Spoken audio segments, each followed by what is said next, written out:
ngasi assembly mifam gi nini chonba numita irang na maram moiraga lanjil na duna leiriba singna masa masagi mayumda hanjilhallu haiduna khongjang changsinbada khongjang adubu laksina na bahona bada police amadi khongjang loi singi marak cha kan mom ong da muknakhre loinina khongjang adugi paw loba changluba Paomee ma Manipur police ki sub inspector amana khud tharak padagi asoga panang hankhre soklaba Paomee adudi Imphal TV gi reporter RC mangangchani hairi ma ki khadangda sokpa amadi thabak cha khongna kawbadagi sokpana maram moiraga Rajmadi City da pukatuna lying chadakre ngasi pham ki ba assembly session gi 0 hour da opposition gi sungno AC gi MLA Keranjitna police na satha ki ba ka henba thong adu ki machang da house da pukat ki loinana police ki asigumba ka henba thong asi tawhandanna ba leader of the house ki pungning chingsin ki chayamaga thamari helaklaba Manipur da thokliba irang asina maram oiraga Committee on Protection of Maitei Victim Moreno Sinduna mapam kayada ki lanjin aduna Toan mafam da hangba relief camp sing da changda from loduna leiriba inmate singa punsinduna makoi relief camp ta lening dre athuba matam da makoi gi aseng ba mayumda halan biro haina khongjang changsin ki khongjang adu thingna na bahona bada police na tear gas cell smoke bomb kaya sajina duna khongjang adu thingna na bahona ki adu moinama khongjang loi singa state force ka punga maro muknaraba matungda khongjang adu makha chana akampa ta gi singzamai chinga mathak phawbala ki ngasi jata ki ba police ki ka hen ba thong da mioi kya ni yaning da ba kya fongduk narakli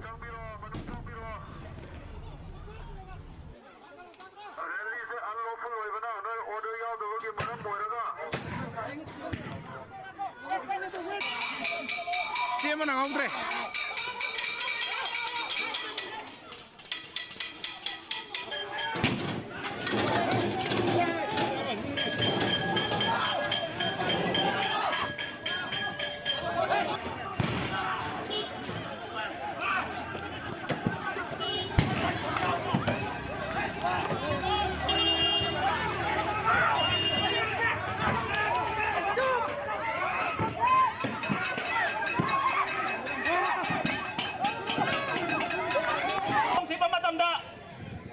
Masagi. Hari numit karang mamam da karang matam da jum jangan gani hai pado. Wane ba man lobi tuna ikoi ki thaja ba bibi una tra pade ikoi relief camp da le jaro hai tuna ikoi pukop te got pai tuna jai ba thok chara pade. Manipur da ke sang rifle. Manipur da ke sang rifle.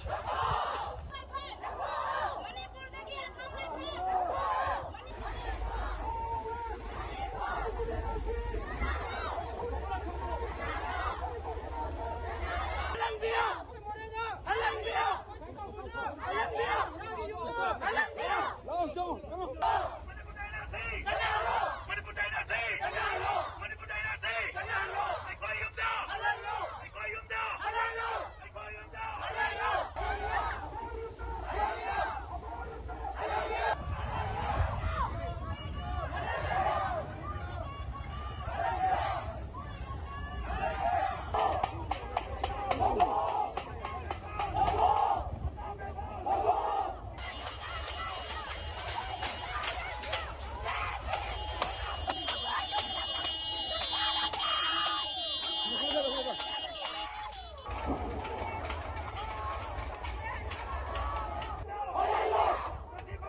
손들어.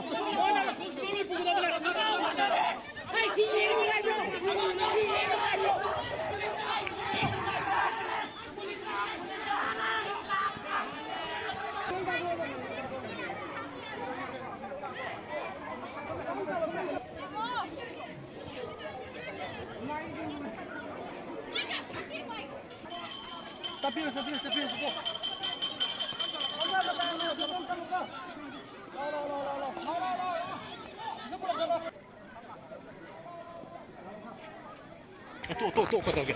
그래도 또 줘. 말해 이거 아이 돈 뭐야 그럼. 나나 난 또 어제 메디아다 고차래 아이 퇴 말아. 어제 난 까리기나. 까리도 보이나 아이 문 다운 다 해면 잡을 거 없거든. 시키면 뭐 하면 폰 들고 지금. 다운 너무 다운. 어제 시기에 사이즈나 이 토가이 포래 어제. 진짜 가면 간다. 폴리스나 제가 스카프 간다 미암지 땅가이는 뭐 혼나버기 숨려봐 신나시 롱나버기 되먹다 아이기 푸온지 당갈라가 까빠 장전만이 투어가이 오이브나 아이 카메라지 사투가 우나바나 혼나바다 두부 뭐 거기 액션 징지 롱나버 호랭이다 거기 뭐 폴리스 커만도기 에사이 아마나 난까나노 한가 이 파오미니에나 뭐 삭닥셔버니 아두 이 파오미니에나 하라 그도 무기노 는 통원을 까피제나 하라가 마나 이기 카메라지 중아이 애니 마나 그rum다 항드나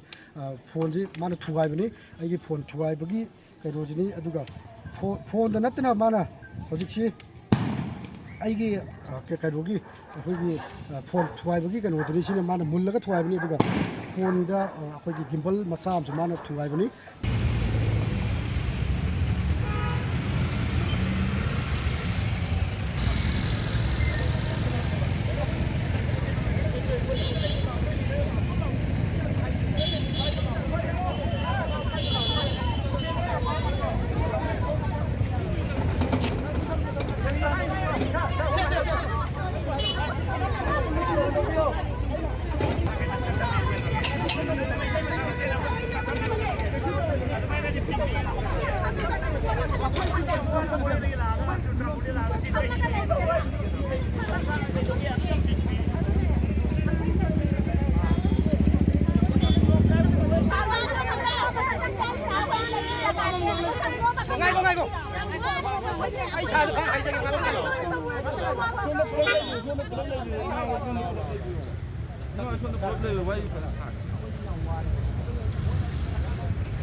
Hꯧzik